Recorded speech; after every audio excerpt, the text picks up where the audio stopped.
오늘 MBSR의 한국 대표이자 명상가인 안희영 소장님을 만나서 명상과 MBSR에 대해서 이야기를 나눠보도록 하겠습니다. 안 소장님은 서울불교대학원대학교 부총장과 대한통합의학교육협의회 부회장, 한국정신과학회 부회장 등을 지내고 현재 한국심신치유교육학회 명예회장으로 계십니다. 또 최근 존 카bat-진의 내 인생의 마음챙김이 필요한 순간, 가장 최근에 나온 책이 이제 이 책인데요. 내 인생의 마음챙김이 필요한 순간입니다. 그러면 이제 지금 최근에 나온 책부터 한번 여쭤보겠습니다. 내 인생의 마음챙김이 필요한 순간은 어떤 순간입니까? 네, 좋은 질문이신데요. 우선은 이 책에서 말하는 건 이제 통증에 관련된 거를 주로 이제 모아놓은 얘기거든요. 그래서 원 제목은 이제 Mindfulness Meditation for Pain Relief, 마음 챙김 명상을 통해서 통증을 이제 완화한다 하는 거를 이제 카bat-진 박사님이 어떤 마음 챙김을 활용해서 한 책입니다. 근데 이 부분이 이제 어느 순간이 과연 마음 챙김으로 결국 마음 챙김을 통해서 통증을 완화해야 할 텐데 그 부분이 어느 순간이냐면은 딱 답부터 드리면 지금 이 순간이겠죠.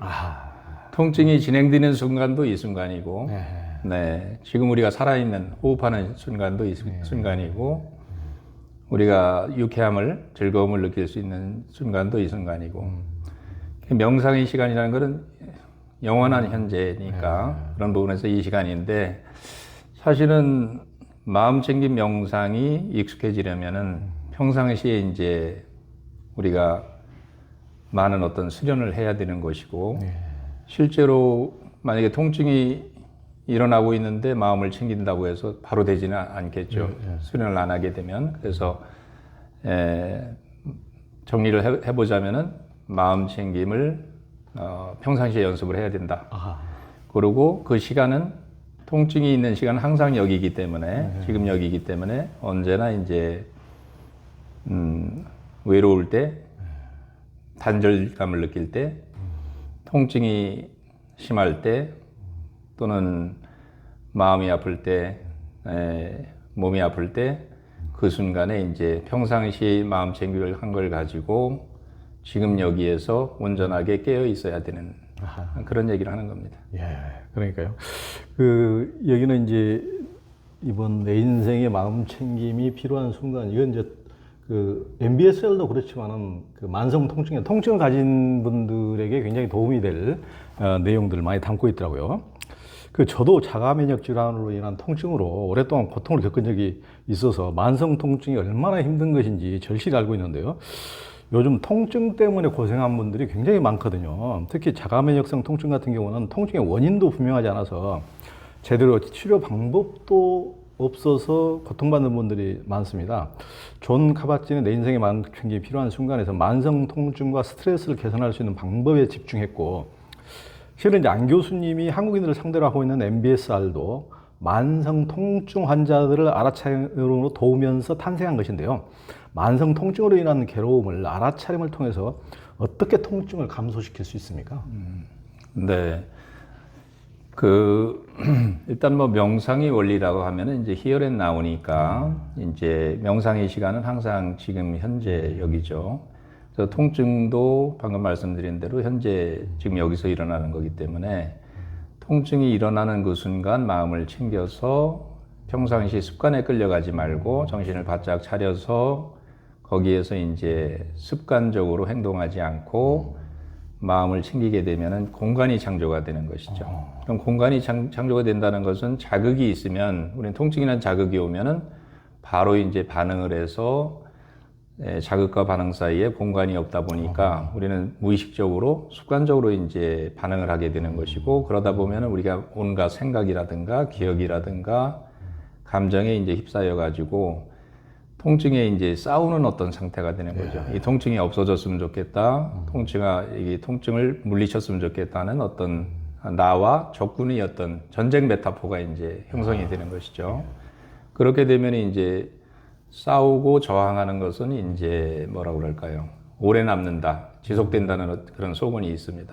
그러니까 저항하는 것이 아니고 명상이라고 하는 것은 마음 챙김은 있는 그대로 보는 것이니까 통증이 일어날 때 보통 사람들은 이거를 없애고자 하는 어떤 마음이 강해서 회피하는 게 이제 첫 번째 방식이겠죠. 그렇죠. 뭔가 주의를 딴 데로 돌리거나 아니면 뭔가 뭐 술을 먹거나 뭐 아니면 어떤 자기가 좋아하는 쪽으로 주의를 돌려가지고 잠시 이제 거기에 피해버리는 방법이 보통 사람들이 되게 쓰는 방법인데 그것도 어쩔 수가 없이 필요할 때 써야 되는 방법이기는 하지만 그렇게 썼을 때 이게 이제 중독이 될 수도 있고 나쁜 거에 이제 의지하는 어떤 게 될 수도 있고 임시 미봉책백이 되지 않는다. 이제 명상에서는 그렇게 보는 것이죠. 그럼 이제 마음 챙김 명상에서는 그것을 있는 그대로 봐야 된다. 다시 말하면 판단하거나 기억을 갖다 끌어들이거나 자기 어떤 희망사항을 집어넣어 가지고 상황을 바꾸려고 하는 것이 아니고 그 통증이라고 하는 반갑지 않는 손님을 그런 모든 기억이나 그런 거 없이 판단하지 않고 통증 자체로서 그대로 통증을 향해서 가까이 가서 친구처럼 대할 수 있는가? 그건 이제 다른 말로는 이제 수용이라는 말로도 이제 비슷하게 표현이 될 것 같은데요. 수용하는 마음으로 그것을 판단하지 않고 있는 그대로 볼 수 있는가? 그게 이제 있는 그대로 볼 때 과거의 어떤 습관이라고 할 수 있는 나의 어떤 기억이라든가 패턴에 의해서 무의식적으로 반응하지 않고 통증을 있는 그대로 보기 때문에 통증이 완화가 되거나 없어진다고 이제 연구 결과들은 밝히고 있는 것이죠. 그래서 마음 챙김이 이제 MBSR에 처음에 이제 1979년에 나왔을 때도 그렇고 통증 환자들이 지금까지 많이 찾고 있는 이유 중에 하나입니다. 2016년 자료를 보면 워싱턴 대학교인가요? 거기에서 이제 만성 통증에 시달리는 분들에게 요청을 한 바가 있어요. 한번 여러분들이 통증을 자신에 맞게 잘 치유할 수 있는 프로그램을 한번 찾아봐라 했더니 서양 프로그램에서 두 개가 이제 나왔다고 그래요. 하나는 인지행동 치료라고 하는 거, 그렇죠. 또 하나는 MBSR 프로그램. 그들이 찾았던 가장 그래도 치료법에서는 괜찮다고 이제 그런 연구 결과도 있습니다. 그렇죠. 그러니까 이제 MBSR이 1979년에 나왔는데 벌써 지금 이제 40년도 훨씬 지났는데 맞습니다. 아직까지도 이렇게 유지되고 있는 거겠죠. 그 살아가는데 멍하고 맹하니 살아가지 않고 또이 정신 차려서 살아가는 것, 이 알아차림의 중요성 100번 강조해도 부족함이 없는데요. 그런데 알아차림만으로 부족한 경우도 있습니다. 지난번에 존 카바친 박사님 뵀을 때도 그런 얘기를 나눈 적이 있는데요. 어떤 사람이 몸속에 바늘이 들어있어 통증을 수십 년 동안 유발한다면 이제 통증하고 알아차리는 것보다 그 통증의 원인인 바늘을 제거하는 것이 중요하다고 이제 생각이 드는데요. 또한 입바사나 등 관찰 수행을 오래 한 경우에도 자기만의 습관, 아집을 벗어나지 못한 경우도 종종 보게 되는데요. 질긴 습관은 트라우마나 핵심 감정, 신념에서 비롯되는 경우가 많아서 알아차림보다 더 깊은 자신의 무의식의 탐구가 필요하다는 생각을 할 때도 많은데 안 소장님께서는 이걸 어떻게 생각하십니까? 네, 재미있는 질문을 하셨네요. 일단 핵심 신념이라든가 이런 또 핵심 감정을 처리하는 어떤 좋은 심리 치료들이 많이 있죠. 그래서 그런 것도 굉장히 효과적이라고 보는데 저는 무의식을 다루는데 알아차림으로 부족하다고 생각하지 않고 오히려 알아차림을 통해서 무의식의 저 밑바닥까지 가장 확실하게 투명하게 볼 수 있는 그 힘은 알아차림만이 가능하지 않는가. 좀 말이 좀 센지는 모르겠습니다만은 핵심 신념이나 핵심 감정을 알아차리는 것도 핵심 신념이나 핵심 감정도 어떻게 보면은 내 안에 있는 어떤 무의식적인 장애물을 중에 어떤 일부가 되겠죠. 그 중에서 가장 큰 거니까 핵심이라고 아마 이름을 붙였을 텐데 우리 안에는 무의식의 다양한 무의식이니까 우리가 모르는 영역이죠.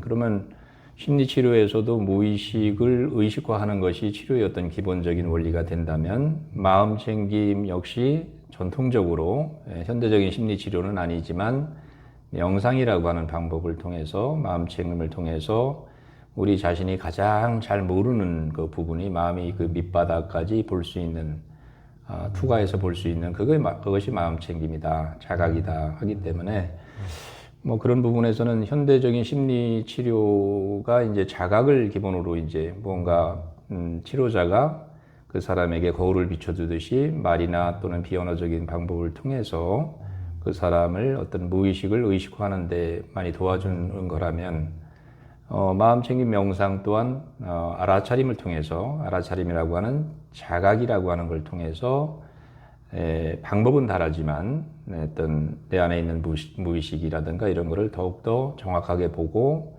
거기에 끌려가지 않고 궁극적으로는 그 무의식 자체가 투명해지는 더 밝아지는 그런 효과가 있다고 저는 보는 것이죠. 그래서 그런 의미에서 아마 현대 심리 치료에서도 마음 챙김을 뭐 제3의 인지행동 치료 같은 그런 개념으로 해서 환영을 하고 아마 적극적으로 치료에 활용하고 있는 것이 아닌가. 그렇지만 이미 현대적인 심리학이 200년 역사라고 할까요? 한 뭐 그 정도 되는 역사에 비해서 마음 챙김은 동양에서 이미 2600년 줄 잡아서 긴 세월 동안에 이제 현대적인 심리 치료하고는 다른 방법이지만 있는 그대로 보는 어떤 그런 걸 통해서 자신이 내면과 또 세상을 왜곡되게 보지 않고 그런 부분을 정확하게 봄으로써 거기서 얻어지는 통찰, 이해력으로 자신이 어떤 삶의 장애물이라든가 그런 걸 극복하는 방법이 아니겠는가. 그래서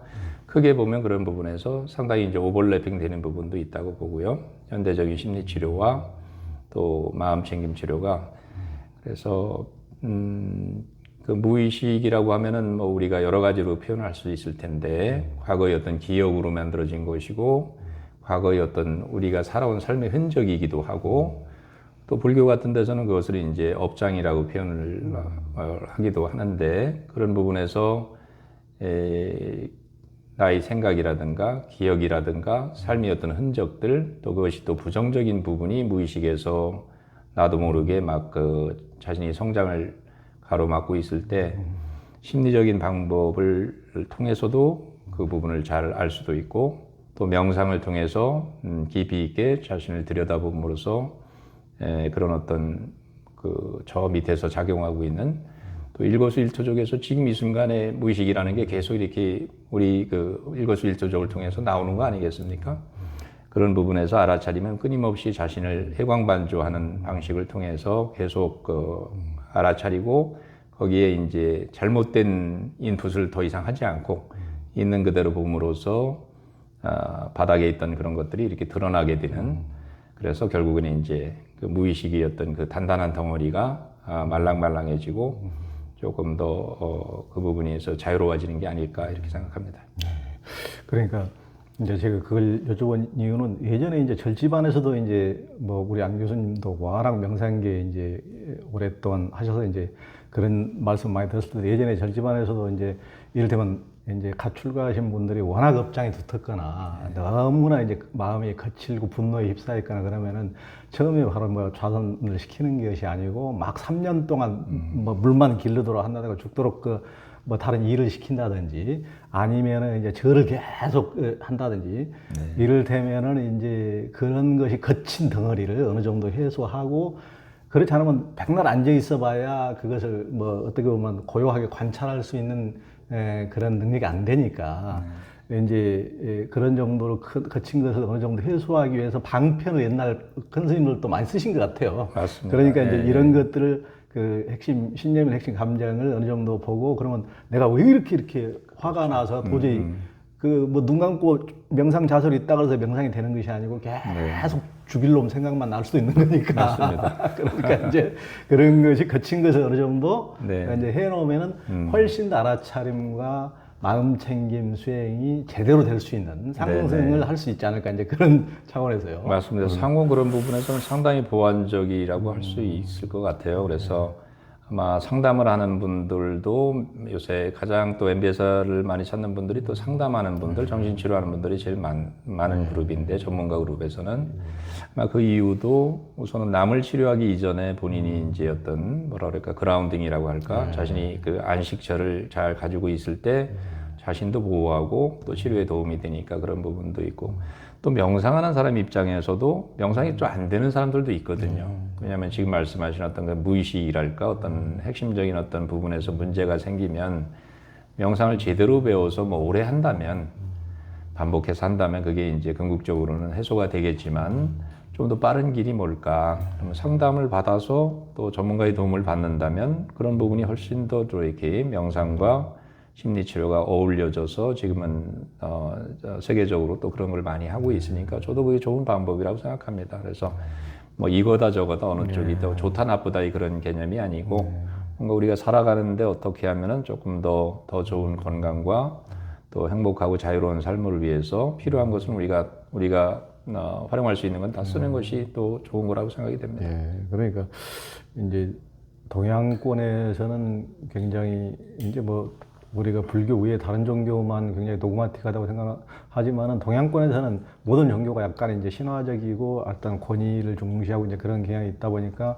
이제 다른 것을 이렇게 뭐 수단을 방편을 활용하는 것을 굉장히 꺼려하는 측면이 있는데 서양에서는 굉장히 합리성을 추구하다 보니까 이제 전통적인 명상 수행과 또 이렇게 심리학적인 기법들을 같이 이렇게 하면서 상승 효과를 일으키기 위해서 하는 경우가 굉장히 많더라고요. 네. 굉장히 그게 이제 상식적으로 보편화되어 있기도 하고 네네. 선언 같은 데서 그렇게 많이 하기도 하고. 맞습니다. 예, 그렇더만요.